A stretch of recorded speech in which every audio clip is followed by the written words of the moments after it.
Hola, ¿sí? ¿Me escucha? Gracias por hacer de El Café de Hoy uno de los podcasts más oídos en Colombia en tan corto tiempo. Si le gusta este episodio, puede compartirlo con amigos y familiares.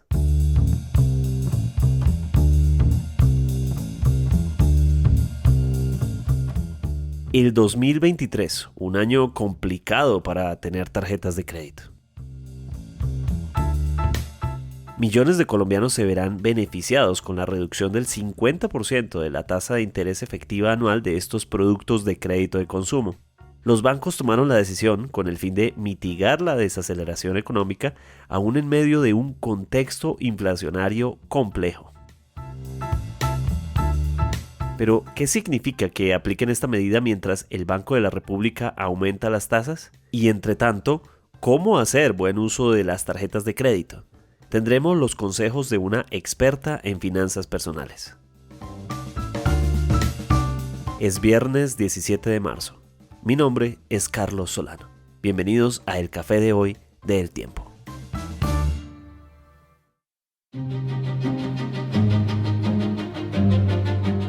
No son pocos los usuarios que están recibiendo llamadas en estos días de sus bancos para ofrecerles algún tipo de ayuda, de salvavidas o algún mecanismo para intentar que paguen sus deudas, porque evidentemente la gente está empezando a colgarse en los pagos de sus tarjetas de crédito particularmente, y por supuesto a analizar qué hacer en casa para reducir costos, para poder su circuito familiar ser atendido con lo que recibe de su salario uno o dos personas que trabajan en casa, y sin embargo todo sube. Y entre esos factores que más alertan están las tarjetas de crédito, que todos terminamos usando de una u otra forma, sobre todo más ahora con las compras digitales, con los servicios digitales que acuden a inscribir una tarjeta de crédito. Por eso estamos con Mónica Higuera, economista, asesora de finanzas personales, podcaster en finanzas y algo más, y por supuesto conocedora de este tema para ayudarnos a enfocar un poco sobre este tema de las tarjetas de crédito. Mónica, bienvenida. Carlos, muchas gracias por la invitación. Un saludo muy especial para la audiencia del Café de Hoy. Mónica, lo primero es entender este panorama, es decir, la gente tenía tarjetas de crédito en el 2021, en el 2022 y de repente en el 2023 todo está más difícil. ¿Por qué? ¿Qué pasó? Después de la pandemia hubo un auge por consumo. Todos salimos a comprar y eso hizo que la inflación se presionara al alza, no solo en Colombia, a nivel mundial.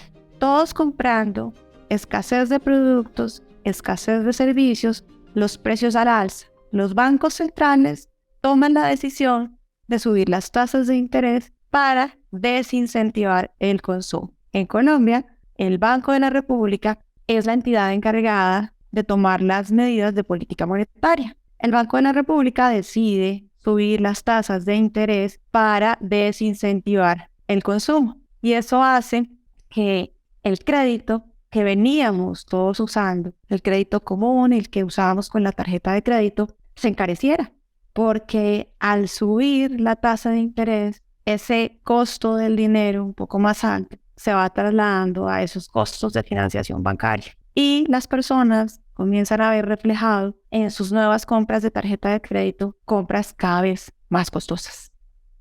Pero frente a la oleada de bancos que bajaron la tasa de interés de algunas tarjetas de crédito, ¿qué mensaje está enviando el sector financiero en este momento que vive el país? Responde Jonathan Malagón, presidente de Asobancaria. Este esfuerzo extraordinario por reducir las tasas de interés se da en un contexto muy particular, y el contexto particular es la subida en los costos de la captación. Es visible para todos cómo la rentabilidad de los CDTs, por ejemplo, han cambiado. El margen de intermediación financiera se compone de una tasa a la que los bancos prestan y una tasa a la que los bancos captan. Esa tasa a la que los bancos captan, donde un muy buen referente son los CDTs, hemos visto cómo se creció de una manera impresionante. Hace un año los CDTs en Colombia podían estar pagando el 5, 6, 7%, y hace un par de meses hubo CDTs que pagaron por encima del 18%, incluso hubo unos por encima encima del 19%. Y en un contexto como ese, en el que entró una regulación tan estricta como el CEFEN y donde el Banco de la República subió las tasas de interés, lo cual hizo que la captación fuera muy costosa, la semana pasada los bancos sorprendieron al mercado con una reducción de tasas, lo cual quiere decir que estrecharon sus márgenes de intermediación financiera de manera positiva, mandándole una señal muy clara al mercado que en este contexto de desaceleración queremos ayudar a que el consumo pueda reverdecer y que el crecimiento que se prevé caiga en el segundo semestre de este año no se acerque a un escenario de desaceleración. Mónica, y hablando del mercado, lo que está ocurriendo es que hemos visto a lo largo de estas semanas cómo ciertos bancos, algunos empezaron, luego otros se fueron uniendo en esa iniciativa. No han sido todos, pero casi todos han estado en la iniciativa de decir, bajemos tasas de interés de nuestros productos como una iniciativa propia para ayudar a los colombianos que están en situación difícil con respecto a esos productos. Pero hay gente que dice, bueno, agentes del mercado que dicen, bueno, esto puede causar un descalabro, o más que un descalabro, por lo menos un impacto negativo para el esfuerzo que está haciendo el Banco de la República por contener la escala inflacionaria.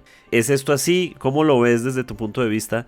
Si esto puede causar un problema al interior del sistema con respecto a lo que está haciendo el Banco de la República.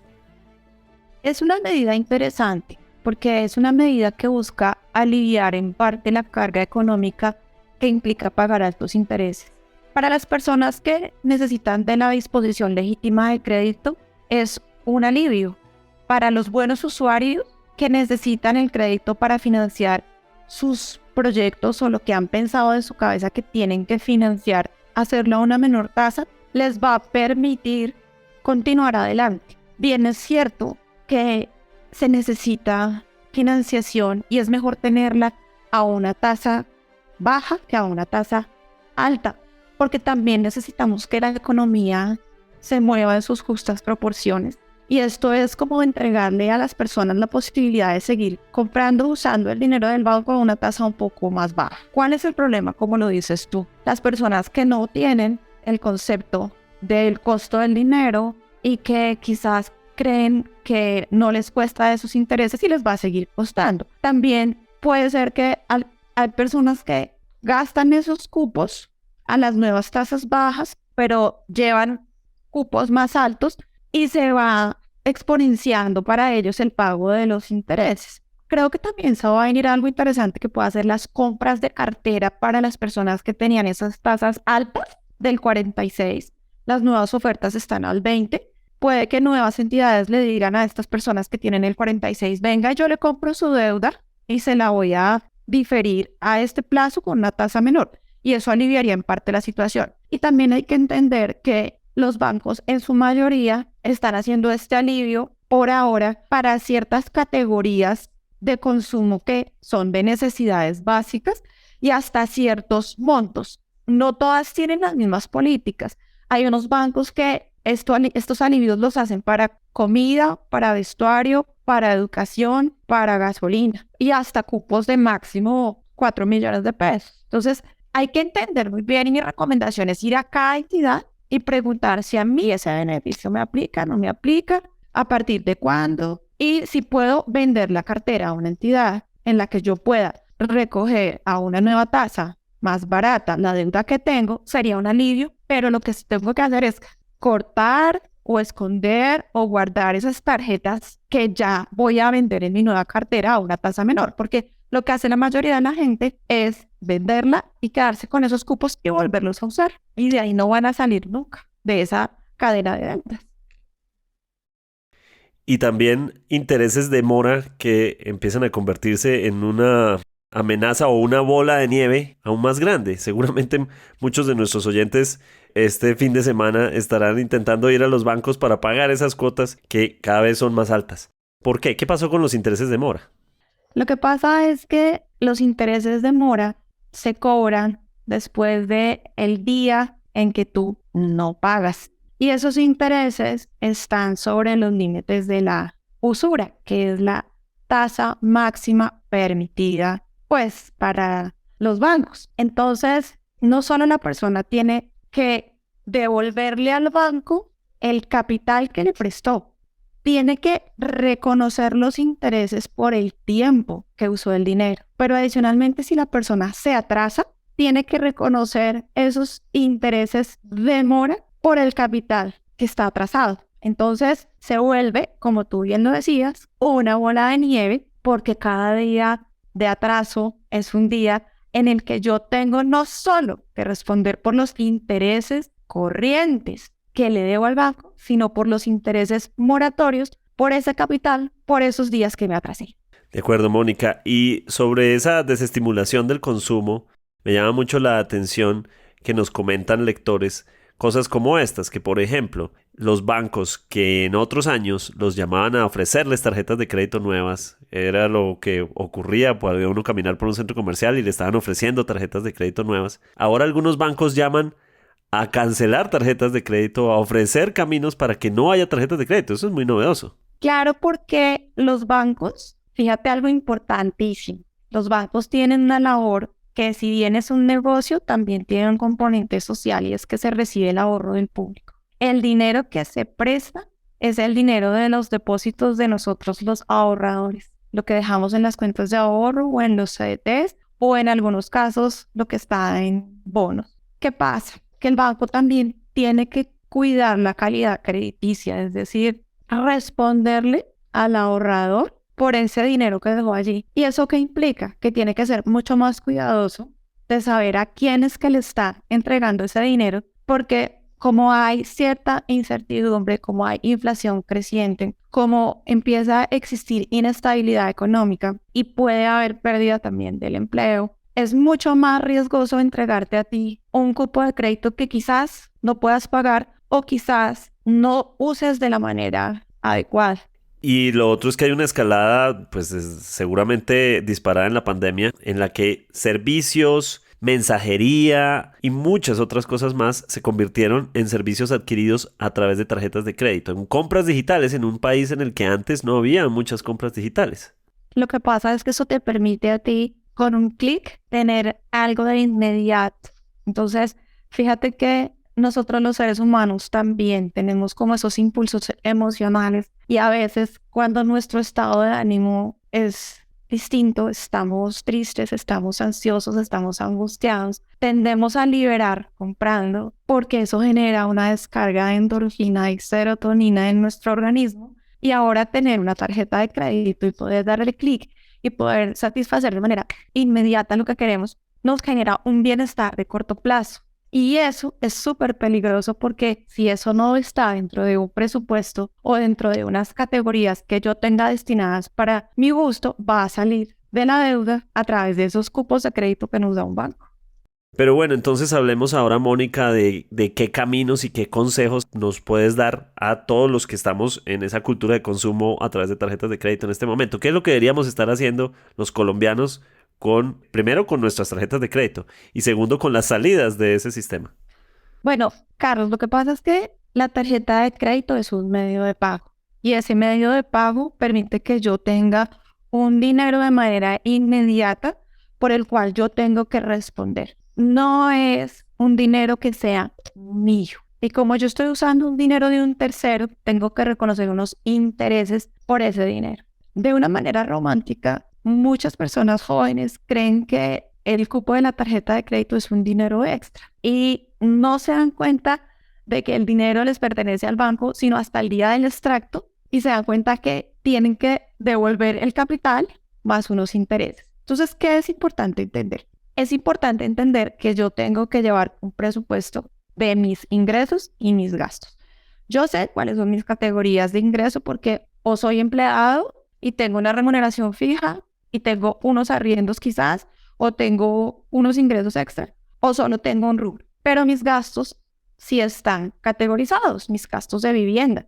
Si yo no llevo ese registro y ese control de mis gastos de vivienda, de mis gastos de familia, de los gastos educativos, de los temas imprevistos, de mis obligaciones bancarias, no voy a poder tener un disponible para atender futuros compromisos. Yo creo que es importante tener financiación. ¿Por qué? Porque de todas formas hay gastos que no puedo yo sacar de inmediato de mi bolsillo, por ejemplo, cuando tengo hijos y en febrero entran al colegio y debo pagar los textos escolares, los uniformes, la ropa, los zapatos, etcétera. Yo esta plata no la tengo de inmediato, pero quizás usar una tarjeta de crédito para financiarla en 4 meses mientras me llega la prima y yo de la prima tengo esa provisión cubierta, estoy usando el dinero que el banco me presta para suplir mi necesidad de corto plazo. Y estoy hablando de necesidad de corto plazo. Distinto a si yo uso mi tarjeta de crédito para darme un gusto o un antojo de una recompensa emocional o una gratificación emocional como irme de viaje 3 días y tener que diferirlo y pagarlo en 36 meses. Yo tengo que entender que si uso el crédito, lo interesante sea que yo pueda amortizarlo durante el tiempo en que yo consuma lo que gasté con esa tarjeta de crédito. Entonces, no sé, hay muchos ejemplos. Un par de zapatos puedo diferirlos a 6 meses porque seguramente me duran 2 años. Y podía que no tuviera la plata de inmediato para comprarlos. O sea, el crédito por sí no es malo. Lo malo es que yo no sepa para qué lo voy a usar. Y entonces el consejo más práctico en este momento para un colombiano en 2023, y no hablemos solo de tarjetas de crédito, sino en general de ese consumo en casa, pero al que está vinculado la tarjeta de crédito, ¿cuál sería ese consejo más claro para afrontar el 2023? Yo creo que tendríamos que pensar en entender cuál es el uso que yo le voy a dar a ese crédito, cuánto me va a costar ese dinero que voy a pedir prestado y cuál va a ser la fuente de ingreso mía que me va a permitir cubrir ese crédito. Si yo, por ejemplo, voy a financiar la compra de un vehículo y me va a costar tanto dinero, yo tengo que pensar, ¿necesito el vehículo realmente? ¿Puedo pagar todos los gastos asociados que me implican tener un vehículo? ¿O lo estoy comprando porque estoy antojado o antojada de tener ese vehículo y quizás podría postergar?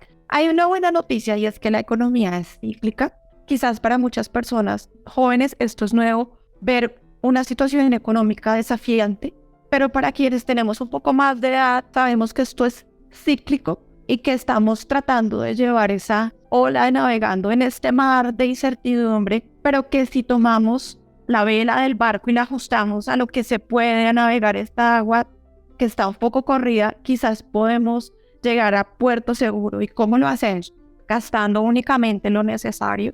Si vamos y tenemos que darnos un gusto, pues provisionar varios meses para poderlo ejecutar, porque también es cierto que es importante que nos compensemos, porque no todo es trabajar y ahorrar y de pronto ser un poco tacaños con nosotros mismos, porque eso genera un poco de insatisfacción. También hay que buscar darse gusto, pero planeado y presupuestado. Y si se va a usar el crédito, pensar qué retorno me va a dar ese crédito, porque si tal vez el crédito que voy a usar es un crédito para hacer mi maestría, mi doctorado, mi posgrado, para comprar mi vivienda, para mejorar las condiciones de mi hogar, y eso me va a generar un bienestar y una valorización o unas mejores condiciones económicas, pues yo puedo hacer ese modelaje financiero para saber hasta dónde voy o hasta dónde no voy. Bueno, y cuando se hacen esos pagos a una cuota, uno suele sentir que si lo uso a una cuota es como la tarjeta de débito, es decir, no me cobran intereses. ¿Es así tan bueno como suena? Tendemos a decir que cuando se compra una sola cuota no se pagan intereses, pero yo también recomiendo que revisen la franquicia, porque hay franquicias que quizás no cobran una cuota de manejo, pero sí cobran intereses desde el primer día. Y hay varios bancos en Colombia que lo hacen. También ver que si yo uso mi tarjeta de crédito estoy generando algo importante, que es la vida crediticia. A mí el sistema me tiene que conocer. Y la forma más fácil en la que un sistema financiero me conoce, un banco me conoce, es con el uso puntual que yo le doy al cupo de la tarjeta de crédito, que yo lo pago a tiempo, que yo lo muevo, que yo uso cierto cupo a medida que va creciendo mi ingreso. Y eso permite que el banco diga, bueno, yo conozco a Carlos hace tanto tiempo. Carlos, ya podemos llamarlo y decirle, Carlos, ¿usted quisiera un cupo un poco más grande a 5 años a esta tasa? Ah, bueno, sí quiero. ¿Y por qué? Porque Carlos se comportó bien. Eso es importante, que si nosotros queremos comprar una vivienda al futuro, tenemos que haber sido conocidos por la entidad financiera.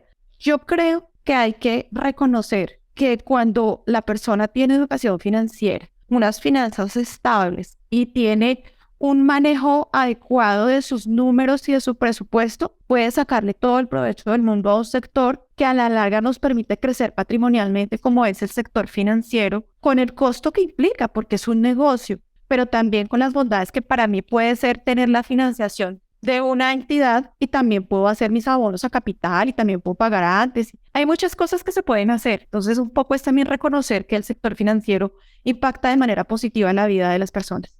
Hay gente que usa una tarjeta de crédito de un banco para pagar la deuda del otro banco. Hay gente que se mueve así. ¿Qué decirles?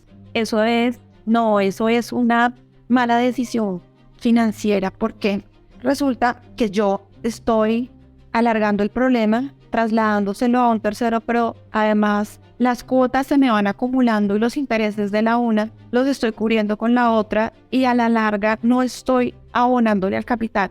Es un concepto muy importante entender que siempre la deuda que yo adquiera me va a costar un dinero y que en el componente de la cuota mensual de mi crédito yo tengo que saber cuánto en la cuota estoy pagándole al capital que me prestaron y cuáles son los intereses correspondientes a ese capital. Existe la forma en Colombia de hacer abonos a capital, es decir, que yo un dinero que recibo extra puedo abonárselo a la deuda para pagar en menor tiempo y con menores intereses mi crédito, pero la gente no lo hace mucho porque no lo sabe, no lo entiende y prefiere quedarse los 24 o los 48 meses pagando una obligación, una tarjeta de crédito o un crédito de consumo porque no sabe que puede abonar antes y pagar antes menos de intereses y devolver rápido el capital. ¿Hay alguna regla, Mónica, de porcentajes? Por ejemplo, ¿cuánto de lo que ingresa debería destinarse a pagos de tarjetas de crédito? ¿O eso no funciona así?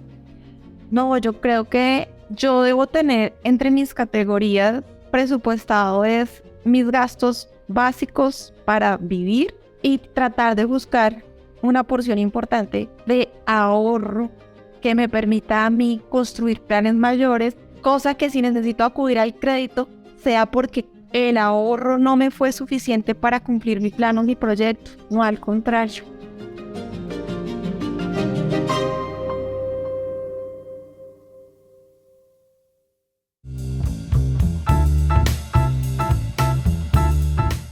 Gracias por acompañarnos en el café de hoy. Suscríbase en todas las plataformas de podcast y en el canal de YouTube de El Tiempo. Además, ¿quiere recibir a través de WhatsApp la notificación de cada nuevo episodio?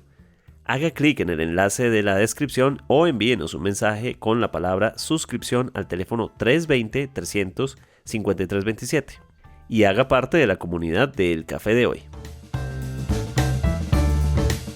Este episodio fue producido por Nicolás Rivera. Mi nombre es Carlos Solano. Nos vemos el próximo martes después del festivo.